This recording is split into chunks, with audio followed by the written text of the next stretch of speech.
अस्सलाम वालेकुम व्यूअर्स, उम्मीद है आप सब लोग खैरियत से होंगे। व्यूअर्स, आज से हम एक नए सेक्टर पे फाइनेंशियल रिव्यू का आगाज़ कर रहे हैं और इस सेक्टर का नाम है रिफाइनरी। और जो शेयर हमने इस सेक्टर का चुना है उसका नाम है अटक रिफाइनरी लिमिटेड। इसकी क्या तफसील है वो हमारे मुस्तफ़ा साहब के साथ पास है। जी मुस्तफ़ा साहब। अस्सलाम वालेकुम व्यूअर्स, उम्मीद है आप सब लोग खैरियत से होंगे। जैसे खालिद साहब ने बताया कि आज हम अपना फाइनेंशियल एनालिसिस जो है रिफाइनरी के ऊपर करेंगे और उसमें सबसे पहली कंपनी जो है हमारी वो है अटक रिफाइनरी लिमिटेड। तो इसके बारे में हम आपको तफसीली रिपोर्ट बताएंगे कि इसके फाइनेंशियल्स क्या कहते हैं, आपको इसमें इन्वेस्टमेंट करनी चाहिए नहीं करनी चाहिए, इसमें से बाहर निकलना चाहिए या इसमें रुकना चाहिए। ये तमाम चीजें आज हम तफसील से आपको बताएंगे और इसके साथ साथ मैं आपको आज ओवरऑल रिफाइनरी सेक्टर के बारे में भी बताऊंगा कि इसका फ्यूचर आगे क्या लगता है और इसकी जो आजकल इसमें जो इश्यूज आ रहे हैं और इसकी एक पॉलिसी भी गवर्नमेंट देने वाली है। इन तमाम चीजों के बारे में भी कुछ बातचीत हम इसमें जरूर करेंगे। तो आप इस वीडियो को पूरा सुनिएगा ताकि इस सेक्टर के बारे में भी आपको इल्म हो सके। तो अब हम शुरू करते हैं। इसमें सबसे पहले मैं आपको इसका मार्केट रेट बताता हूं। तो इसका मार्केट रेट जो आपके 8 तारीख का है वो था 684 रुपीज और इसकी जो रेंज थी वो तकरीबन 670 रुपए से 690 तक की रेंज में आई है 8 तारीख को और ये क्लोज जो हुआ है वो 684 रुपीज पे हुआ है। अब हम बात करते हैं इसके ईयर एंड की। ईयर एंड इसका 30/6/2025 है और इसके ऑडिटर जो है वो AF फर्गूसन एंड कंपनी है और एक्स का जो फ्री फ्लोट है वो 40% का है। अब हम आप बात करते हैं इसकी मेजर होल्डिंग किसके पास है। तो इसकी मेजर होल्डिंग जो है एसोसिएटेड कंपनीज के पास ही है जो कि 62.74% है और इसमें अगर मैं मेजर बात करूं तो अटक ऑयल कंपनी के पास 61.06% शेयर्स हैं और अटक पेट्रोलियम के पास 1.68% शेयर्स हैं। तो ये एक कंपनी जो है अटक ग्रुप की कंपनी है और इसकी जनरल पब्लिक के पास जो इसके शेयर्स हैं वो है 18.13% और फॉरेन इन्वेस्टर्स के पास भी इसके 5.58% शेयर्स हैं और जॉइंट स्टॉक कंपनीज के पास इसके 7.14% शेयर्स हैं। अब हम बात करते हैं इसकी की फाइनेंशियल इंफॉर्मेशन 2023 को 2024 से हम कंपेयर करेंगे। तो इसमें सबसे पहले मैं अर्निंग पर शेयर की बात करूं तो अर्निंग पर शेयर इसकी 2023 की जो थी वो थी 274.12 और इसकी 2024 में फिर ये अर्निंग कुछ कम हो गई और ये 236.76 की अर्निंग पर शेयर इसकी 2024 में आई है। अब कैश डिविडेंड की बात करें तो कैश डिविडेंड इसने जो 2023 में दिया था वो 125% का दिया था, यानी कि 12.5% पर शेयर, 12.5 रुपए पर शेयर। और इसी तरह अगर 2024 की मैं बात करूं तो 2024 में इसने 150% डिविडेंड दिया है, यानी कि 15 रुपए पर शेयर। अब डिविडेंड यील्ड की अगर हम बात करें तो 2023 में इसकी डिविडेंड यील्ड थी 7.28% और 2024 में डिविडेंड यील्ड खासी गिर गई और ये हो गई 4.27%। डेट इक्विटी रेशियो की अगर बात करें तो इस कंपनी में डेट बिल्कुल ना होने के बराबर है और इसमें 2023 में कोई भी डेट नहीं था और 2024 में एक मामूली सा इसने डेट आया है, वो लीजिंग कंपनी से इसने बोरोइंग की है और वो है आपकी 0.3% की और इसका डेट इक्विटी रेशियो जो है 0.3:99.7 का है, यानी कि इसमें फाइनेंशियल चार्जेस वगैरह नहीं है और इसका लोन बहुत ही मुख्तसर सा है इसके ऊपर डेट। अब हम मार्केट रेट पर शेयर की अगर बात करें तो इसकी जो क्लोजिंग में जून में जो 2023 का इसका रेट था वो था 171.63 और 2024 में इसका रेट था 351.59। और अगर मैं हाईएस्ट रेट की बात करूं 2023 में जून तक की बात हम ये कर रहे हैं, जून तक जो इसका हाईएस्ट रेट था वो था 177.91 और 2024 के जून तक जो रेट था इसका वो था 418.88।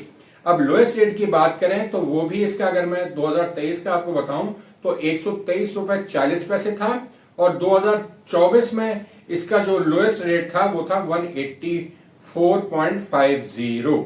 अब हम प्राइस अर्निंग रेशियो की अगर बात करें तो प्राइस अर्निंग रेशियो इसकी 2023 में से जो थी वो 0.6 टाइम्स थी, 0.63 टाइम्स थी और 2024 में 1.49 थी।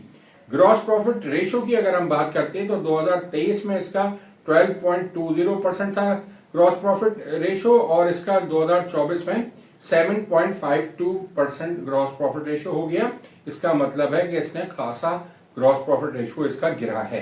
प्राइस टू बुक वैल्यू की, तो प्राइस टू बुक वैल्यू 2023 की 0.10 है और 2024 की 0.18 है। बुक वैल्यू पर शेयर जो इसकी थी 2023 में 1029.61 की थी और 2024 में 1252.16 इसकी बुक वैल्यू थी। और करंट रेशो की अगर हम बात करें तो करंट रेशो 2023 में 1.47 था और 2024 में ये इंप्रूव हो गया और ये हो गया 1.69। और इसका रिटर्न ऑन इक्विटी की बात करें तो 2023 में इसकी 26.62% की रिटर्न ऑन इक्विटी थी, जो कि डिक्रीज हो गई 2024 में और 18.91% इसकी रिटर्न ऑन इक्विटी हो गई। जैसे कि आपको पता है ये रिफाइनरी सेक्टर की एक कंपनी है, तो इसकी तो ये अपना जो रिफाइन करती है क्रूड ऑयल को और फिर ये मार्केट में सेल करती है। अब हम आपको यहाँ बताते चलें कि इस कंपनी की क्या सूरत हाल है ओवरऑल और रिफाइनरी सेक्टर में भी क्या इश्यूज आ रहे हैं। सबसे पहले मैं इसमें रिफाइनरी सेक्टर के जो इश्यूज हैं उसकी वजह से इसकी परफॉर्मेंस भी ज़ाहिर उसी सेक्टर से बिलोंग करती है, तो इसकी परफॉर्मेंस भी खासी हद तक 2025 में जो है वो नीचे की तरफ आई है। अभी हम आपको तस्करा करेंगे जो इसके लेटेस्ट फाइनेंशियल आ रहे हैं उसके बारे में भी हम आपको बताएंगे कि इसकी अब लेटेस्ट फिगर्स क्या हैं। तो इसमें अब मैं आपको यहाँ बताता चलूँ कि गवर्नमेंट ने जो अपनी मेजर पॉलिसी में शिफ्ट किया है, जो पावर जनरेशन के लिए पहले ये डिपेंड करते थे सारा फर्नेस ऑयल पे, अब ये अल्टरनेटिव फ्यूल की तरफ चले गए हैं और कोल से भी अब आपकी जो है गवर्नमेंट काफी जनरेशन कर रही है, तो इसकी वजह से भी इसकी सेल्स में कमी वाकया हुई है। दूसरी तरफ अगर हम चलें तो इसमें आपकी जो स्मगल पेट्रोलियम प्रोडक्ट्स आ रही हैं, इसकी वजह से भी रिफाइनरी सेक्टर को भी काफी प्रॉब्लम आ रही हैं और हर्डल्स आ रही हैं इन्हें भी वो सेल्स करने में, या इनकी जो कैपेसिटी यूटिलाइजेशन है वो खासी कम हो गई है और जो अब अराउंड तकरीबन 70 से 75% के अराउंड इनकी कैपेसिटी काम कर रही है। ओवरऑल 100% के बजाय ये तकरीबन 70% या 75% के दरमियान में आपकी कंपनीज काम कर रही हैं, तो उसकी वजह से भी इनको खासे इश्यूज आए हुए हैं। इसके बाद हम अगर आपको और इसकी एक प्रॉब्लम बताएं तो इसमें सबसे बड़ी एक प्रॉब्लम ये हो गई है कि पाकिस्तान में जो इन्फ्लेशन है उसका रेट ओवरऑल तो कम हो गया है, मगर जो आपकी पेट्रोलियम प्रोडक्ट्स की प्राइसेस हैं वो अभी तक खासी ऊपर हैं। इसकी वजह से आपकी ओवरऑल जो कैपेसिटी यूटिलाइजेशन उनकी नहीं हो रही और उनको सेल्स की जो फिगर्स आ रही हैं उसमें खासी कमी वाकया हुई है। तो इसका मतलब है डिमांड और सप्लाई का जो रेशो है वो जो आपके रिफाइनरी सेक्टर का है वो आउट हो गया है, इसकी वजह से भी इनको खासी प्रॉब्लम आ रही है। अब मैं आपको यहाँ एक मेजर चीज बताता चलूं कि इस वक्त जो आपकी जुलाई 2025 की फिगर आई है फर्नेस ऑयल की मंथली सेल की, मैं आपको फिगर बता रहा हूं जुलाई 2025 की, वो आपकी लोएस्ट हो गई है पाकिस्तान की हिस्ट्री में और इस वक्त जो आई है वो 15,410 टन आपकी ओवरऑल सेल की फिगर आई है, जो कि कम तरीन सतह पे मौजूद है। तो इस तो आपकी इतनी लो प्रोडक्शन हुई है या सेल्स हुई है, तो इसकी मेजर वजह जो है वो गवर्नमेंट ने जो आपकी लेवीज लगाई हुई है, डेवलपमेंट पेट्रोलियम डेवलपमेंट लेवी जो लगाई हुई है वो 77 पर लीटर लगाई हुई है और इसके बाद एक लेवी और लगाई है कार्बन लेवी, वो है ₹2.50 पर लीटर। इसकी वजह से कॉस्ट इस कदर ज्यादा बढ़ गई है, जैसे कि आपको इल्म है कि हम पाकिस्तान में इंटरनेशनल प्राइसेस तो खासी कम हो गई है मगर पाकिस्तान में प्राइसेस कम नहीं हो रही। ये IMF ने ये जो चीजें करवाई हैं और उसकी वजह से ये रेट इतने बढ़ गए हैं, इसकी वजह से इनकी ओवरऑल जो जुलाई की सेल्स है वो इतनी कम हो गई है। तो इसकी रिफ्लेक्शन अब आगे भी आपको नजर आएगी। अभी तक तो हम 30 जून तक की बात कर रहे हैं, मगर आने वाले साल में भी अगर ये चीजें नहीं कम हुई तो इस रिफाइनरी सेक्टर में ओवरऑल जो है वो मसाइल पैदा होंगे और रिफाइनरी सेक्टर जो है वो रिफाइनरी की पॉलिसी आने वाली है उसका इंतजार बड़ी शिद्दत से हो रहा है और ये बहुत जल्द उम्मीद है कि आ जाएगी। गवर्नमेंट से इनकी बातचीत चल रही है, जब तक कि ये पॉलिसी नहीं आएगी और इनके ये इश्यूज हल नहीं होंगे, जब तक ये रिफाइनरी सेक्टर की परफॉर्मेंस जो है वो कम सतह पर रहेगी और इसके शेयर होल्डर जो हैं वो आगे जाके इसकी प्राइसेस में इसको देखेंगे कि इसकी प्राइसेस बढ़ेंगी भी नहीं, बल्कि ये हो सकता है आगे जाके कम भी हो जाएं। जब इसका एक तो 30 जून का रिजल्ट आएगा तो वो रिजल्ट्स भी हमें रिफाइनरीज के इतने अच्छे नहीं लगते हैं, और उसके आने वाले अगला क्वार्टर की भी अगर बात करें तो जुलाई की फिगर देखते हुए हमें आगे भी ये मसाइल लगते हैं रिफाइनरी सेक्टर के। तो आप लोग इसमें देखभाल के अपनी इन्वेस्टमेंट करें। अब हम आपको लेके चलते हैं जो क्वार्टरली रिजल्ट्स हैं अटक रिफाइनरी के 31/3/2025 के, उसको हम कंपेयर करेंगे 31/3/2024 के साथ। ये इसके 9 मंथ के रिजल्ट हैं। अब आप देखिएगा कि ये रिजल्ट्स भी आपको क्या बता रहे हैं। अब इसमें सबसे पहले हम अर्निंग पर शेयर की बात करें तो अर्निंग पर शेयर 30/6/2024 की जो थी वो 203 रुपए 36 पैसे थी, और अब 31/3/2025 को ये गिर के सिर्फ 80 रुपए 62 पैसे की अर्निंग पर शेयर रह गई है। और ग्रॉस प्रॉफिट मार्जिन की बात करें तो 31/3/2024 को इसका ग्रॉस प्रॉफिट मार्जिन था 9.14%, जो कि 31/3/2025 को गिर के हो गया 2.28%। और इसने जाहिर है इन दोनों क्वार्टर्स में अगर 31/3/2024 की बात करें थर्ड क्वार्टर की, तो इसमें कोई डिविडेंड नहीं दिया। इसी तरह 31/3/2025 में भी थर्ड क्वार्टर में इसने कोई डिविडेंड नहीं दिया। अब हम बात करते हैं कि इसके जो लास्ट क्वार्टर है यानी कि जनवरी टू मार्च 2024 और जनवरी टू मार्च 2025, इसमें इसके लास्ट क्वार्टर में अर्निंग पर शेयर क्या आई है। तो मैं 24 की अगर बात करूं, 24 के थर्ड क्वार्टर की जो अर्निंग थी वो थी 49 रुपीज 40 पैसा, और 31/3/2025 में 1 मार्च से लेकर 31 मार्च तक की जो अर्निंग है वो सिर्फ 15 रुपए 97 पैसे है। और इसका अगर मैं ग्रॉस प्रॉफिट रेशो की इसी क्वार्टर की बात करूं तो पहले इसका 31/3/2024 में रेशो था ग्रॉस प्रॉफिट का 4.91%, और अब 31/3/2025 में जो लास्ट थर्ड क्वार्टर है उसका रेशो ग्रॉस प्रॉफिट का और गिर गया और ये हो गया है 1.07%। तो इन तमाम फिगर्स को देखते हुए ये अंदाजा हो रहा है कि इसके रिजल्ट्स जो आगे अब 30 जून के भी आएंगे वो बहुत अच्छे रिजल्ट्स नहीं होंगे, और इसकी जो अर्निंग पर शेयर है वो लास्ट टाइम से बुरी तरह गिरी भी होगी। और इसको अब हम आपको बताते हैं कि एक्सपेक्टेड एनुअल रिजल्ट हमें क्या लगता है 30/6/2025 का। तो हमें इसकी अर्निंग पर शेयर लगती है 92 रुपीज पर शेयर इसकी लगती है। और आपको जैसे मैंने 24 में बताया था, 24 में इसकी जो पूरे साल की अर्निंग थी वो थी 236 रुपए 76 पैसे। मतलब एक कंपनी जिसने 2024 में 236 रुपए की अर्निंग की थी, तो वो अब आके जून 2025 में पूरे साल में अर्निंग उसकी तकरीबन 92 रुपीज के अराउंड आएगी।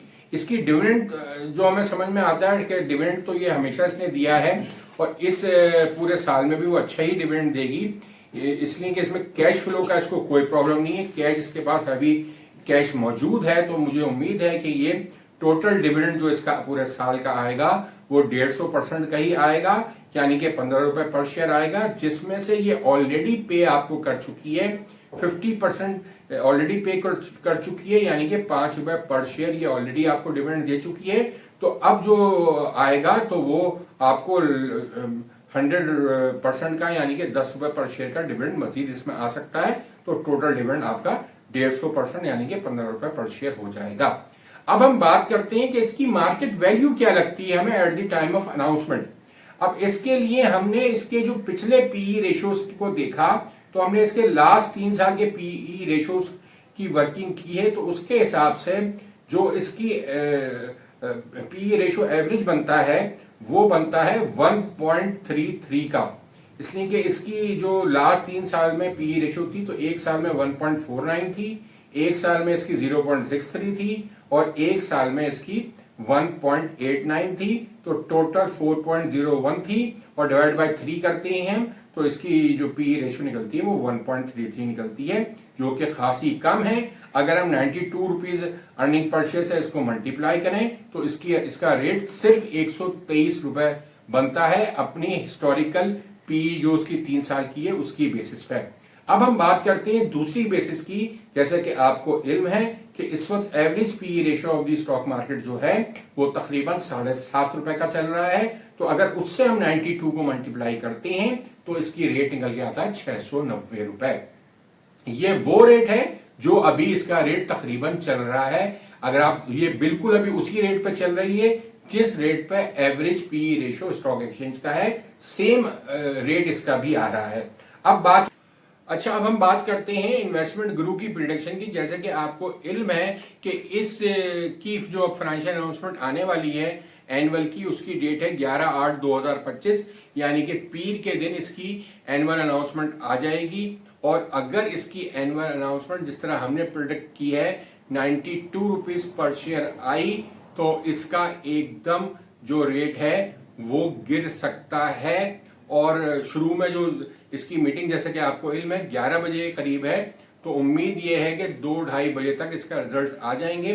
तो जैसे इसके रिजल्ट्स आएंगे तो ये नीचे की तरफ भी जा सकता है। हालांकि इसमें डिविडेंड की अनाउंसमेंट भी होगी,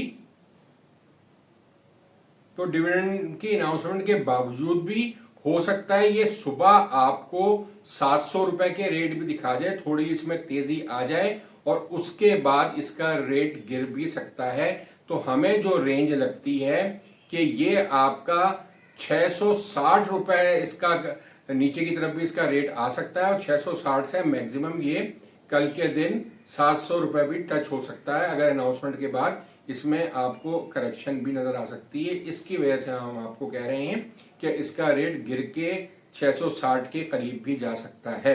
तो इसमें आप बिल्कुल एहतियात बरतें। इसमें आपको ना इस वक्त इन्वेस्टमेंट करने की कोई जरूरत है। इसमें सब कुछ अब आप रिजल्ट आने के बाद इसको देखिएगा। इस वक्त जो ओवरऑल आपकी रिफाइनरी की जो पॉलिसी है, जब तक वो नहीं आएगी, जब तक इस पूरे सेक्टर में कोई बेहतरी की उम्मीद नहीं है, तो आप उस पॉलिसी का इंतजार करें और इसमें कोई इन्वेस्टमेंट करने की जरूरत महसूस ना करें। और ये हमारी अपनी जाती राय है। अगर आप चाहें तो अपने इन्वेस्टमेंट एडवाइजर से मशवरा कर सकते हैं। अगर वो आपको जैसा भी मशवरा दे उस पर आप अमल कीजिएगा। मगर हमने अपनी राय से आपको अपनी राय से हमने आपको मुत्तला कर दिया है कि आप इसमें इन्वेस्टमेंट नहीं करें। और ये रेट जो हमने आपको बता दिए हैं तकरीबन 660 रुपए से 700 रुपए तक 11 तारीख में ये रेट्स आ सकती हैं। तो आप इसमें अगर जिन लोगों को प्रॉफिट है वो इसमें से निकलने की तैयारी करें। आपको इसकी हिस्टोरिकल प्राइस बताते हैं। इसकी हिस्टोरिकल प्राइस जो रही है, इसमें ऑल टाइम हाई जो रही है वो 775.75 रही है और लोएस्ट 38.91 रही है। 2024 में इसकी हाईएस्ट प्राइस जो थी वो 775 रुपए 75 पैसे थी, यानी कि ऑल टाइम हाई जो लगा है वो इसका 2024 में लगा है। और इसकी लोएस्ट प्राइस जो थी वो 285.11 थी। और इसकी 2025 में जो हाईएस्ट प्राइस थी वो 720 रुपए थी, जिसके ये करीब करीब आने वाला है दोबारा। और इसकी लोएस्ट प्राइस जो थी वो 410 रुपए थी। तो अब आपको हमने पूरी तरीका से आपको एक सेक्टर के बारे में भी बता दिया है, इसमें जो इश्यूज हैं उसके बारे में बता दिया है। और इसमें इंतजार हो रहा है कि आप गवर्नमेंट रिफाइनरी की पॉलिसी लाएगी तो उसके बाद ये सेक्टर सही मायनों में परफॉर्म करेगा, अगर इनके ये सारे इश्यूज जो हैं वो एड्रेस हो जाते हैं। तो पॉलिसी जब तक नहीं आएगी तो इसमें कोई मेजर चेंज इस सेक्टर में हमें नजर नहीं आता है। अब हम अपनी इस वीडियो का तो यहाँ खत्म करते हैं और चलते हैं अपने चैनल की मार्केटिंग की तरफ। जैसे कि आपको इल्म है कि हम आपको 1 साल की मेंबरशिप जो है वो 12,000 रुपए में ऑफर कर रहे हैं। और इसके साथ जो एक ऑप्शन हमने आपको और दिया है कि आप अगर हमसे कॉल बुक करके हमसे बात करना चाहते हैं तो आधे घंटे के लिए का जो पैकेज है वो 5,000 रुपए का है। आप कॉल बुक करा के हमसे अपने फाइनेंशियल इश्यूज पर बात कर सकते हैं, अपने पोर्टफोलियो के बारे में डिस्कस कर सकते हैं। पोर्टफोलियो में अगर जो भी कमी बेशी होगी उसके बारे में आप एडवाइजरी हमसे ले सकते हैं। और अगर नया पोर्टफोलियो बनवाना चाहें तो उस पर भी बात हो सकती है। हम आपको, अगर आप चाहते हैं तो हाई रिस्की जो इन्वेस्टमेंट है उसमें भी, और जो मीडियम रिस्क इन्वेस्टमेंट है और जो लो रिस्क इन्वेस्टमेंट है इसका भी आपको हम ओवरऑल पोर्टफोलियो बनवा सकते हैं आपको, इसमें आपको मदद कर सकते हैं। इसके साथ ही अपनी इस वीडियो का हम एहतमाम करते हैं कि आप हमारे चैनल को सब्सक्राइब करें, लाइक करें और लोगों से ज्यादा शेयर करें और बेल के निशान को दबाना ना भूलें। शुक्रिया। खुदा हाफिज।